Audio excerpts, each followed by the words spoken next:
Chapter 3. Babette, Guelemer, Claquesous, and Montparnasse by Victor Hugo from the book Les Miserables. A quartet of ruffians, Claquesous, Guelemer, Babette, and Montparnasse, governed the third lower floor of Paris, fro to 1835. Guelemer was a Hercules of no defined position. For his lair he had the sewer of the Archimerion. He was 6 feet high, his pectoral muscles were of marble, his biceps of brass, his breath was that of a cavern, his torso that of a colossus, his head that of a bird. One thought one beheld the Farnese Hercules clad in duck trousers and a cotton velvet waistcoat. Guelemer, built after this sculptural fashion, might have subdued monsters. He had found it more expeditious to be one. A low brow, large temples, less than 40 years of age, but with crow's feet, harsh, short hair, cheeks like a brush, a beard like that of a wild boar. The reader can see the man before him. His muscles called for work, his stupidity would have none of it. He was a great, idle force. He was an assassin through coolness.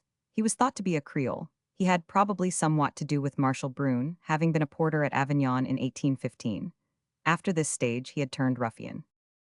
The diaphaneity of Babette contrasted with the grossness of Guelemer. Babette was thin and learned. He was transparent but impenetrable. Daylight was visible through his bones, but nothing through his eyes. He declared that he was a chemist. He had been a jack of all trades. He had played in vaudeville at San Miel.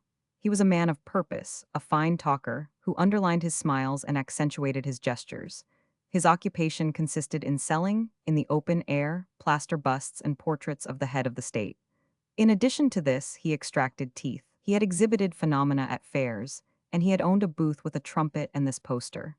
Babette, dental artist, member of the academies, makes physical experiments on metals and metalloids, extracts teeth, undertakes stumps abandoned by his brother practitioners. Price: 1 tooth, 1 franc, 50 centimes, 2 teeth, 2 francs, 3 teeth, 2 francs, 50.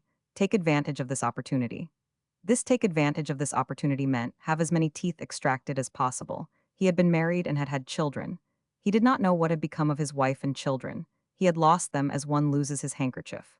Babette read the papers, a striking exception in the world to which he belonged.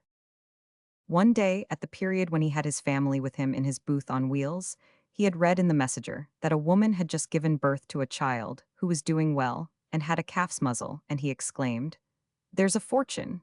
My wife has not the wit to present me with a child like that." Later on he had abandoned everything in order to undertake Paris. This was his expression. Who was Claquesous? He was night. He waited until the sky was daubed with black before he showed himself. At nightfall he emerged from the hole whither he returned before daylight.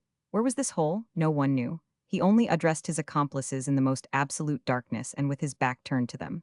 Was his name Claquesous? Certainly not.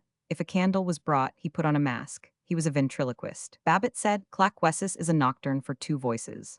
Claquesous was vague, terrible, and a roamer. No one was sure whether he had a name, Claquesous being a sobriquet. None was sure that he had a voice, as his stomach spoke more frequently than his voice. No one was sure that he had a face, as he was never seen without his mask. He disappeared as though he had vanished into thin air. When he appeared, it was as though he sprang from the earth. A lugubrious being was Montparnasse. Montparnasse was a child, less than 20 years of age, with a handsome face, lips like cherries, charming black hair, the brilliant light of springtime in his eyes. He had all vices and aspired to all crimes. The digestion of evil aroused in him an appetite for worse. It was the street boy turned pickpocket, and a pickpocket turned garroter. He was genteel, effeminate, graceful, robust, sluggish, ferocious. The rim of his hat was curled up on the left side in order to make room for a tuft of hair, after the style of 1829. He lived by robbery with violence.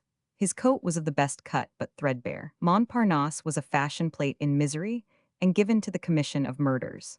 The cause of all this youth's crimes was the desire to be well dressed. The first grisette who had said to him, "You are handsome," had cast the stain of darkness into his heart and had made a Cain of this Abel. Finding that he was handsome, he desired to be elegant. Now, the height of elegance is idleness. Idleness in a poor man means crime. Few prowlers were so dreaded as Montparnasse. At 18, he had already numerous corpses in his past. More than one passerby lay with outstretched arms in the presence of this wretch, with his face in a pool of blood.